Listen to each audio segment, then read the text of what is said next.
going on, everybody? Welcome to another episode of Everything Is. This is your man's Kory, and I'm right here with It's your man's Ant.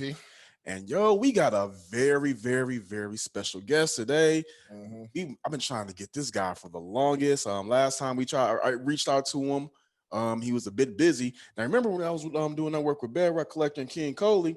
They came through and he dropped the shoe that he did. And I'm like, yo, that's fire. Did the interview with Bedrock, and then he kind enough to reshare the clips, and now we got him on. So I'm gonna go ahead and let you introduce him. Man, first of all, this is the inaugural Up, Down champion. Yep. Put respect on that. Appreciate no problem. But also incredible costume designer, former wrestler. I appreciate that. Yeah. Mikaze, what's going on, man? What's going on, man? Glad you guys. I was finally able to make it on. I know last time we talked was like back in November. Yeah, it was a while back, and like I know I've been trying to like get on the show for a while, but I'm finally glad that we're able to link up and do this because I've been looking forward to this for a while.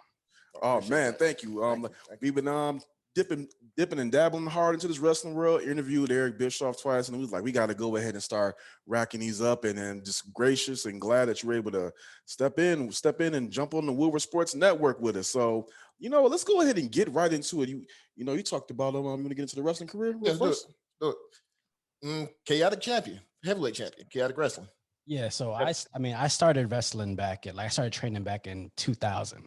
That's when I was just like going from junior to senior year of high school. And as soon as I graduated high school, I went to broadcasting school and just hopped on the road and just started getting experience in wrestling and traveling, doing whatever. And like about 2005, 2006, when I started working for Chaotic. And hold up, I just got a antivirus thing on my computer. Oh no, that's not good. So I started working at Chaotic, and I worked there from like 2005, 2006, all the way up to 2012 when I moved from Massachusetts to Florida. But yeah, I won the New England Championship there, the Chaotic Heavyweight Championship. I won a couple cruiserweight titles up in the Northeast. I was mainly a Northeast guy. Oh yeah, definitely. Yeah. So I gotta ask you this: how? I know you went to WWE at one point, and you went by Rutherford Hayes. What was? First off, did you come up with that name, or was that pitched to you? Like, where did Rutherford Hayes come from? So I was an extra that night, and me and one of the other guys, we wrestled Ryback, and it was Willard Fillmore and Rutherford P.S. Hayes. And I know it's a presidential like connection there, but I know the PS is in there because of Michael P.S. Hayes. Yeah. So I think it was just the writers making themselves laugh, which I'm all for. Like, get me on TV, put me in front of like on Monday Night Raw. Like, I'm game for that. Now, can you walk us through your underground scene? Like, how hard was it to break onto Raw from wrestling in the underground in the Indies? So what happened back then when we were still traveling, like WWE would come into the area and they would pull out feelers to different wrestling schools or whatnot, or different local wrestlers, and they would bring them on as extras. The way I got on just happened to be that Chaotic, one of the places I wrestled, they had a good connection with WWE. So whenever WWE was in town, they would always, hit up Chaotic and get some of their wrestlers to be on there. And that one, I just happened to be one of the guys they brought in. And then when we got there, they were doing the whole Ryback versus two locals segment.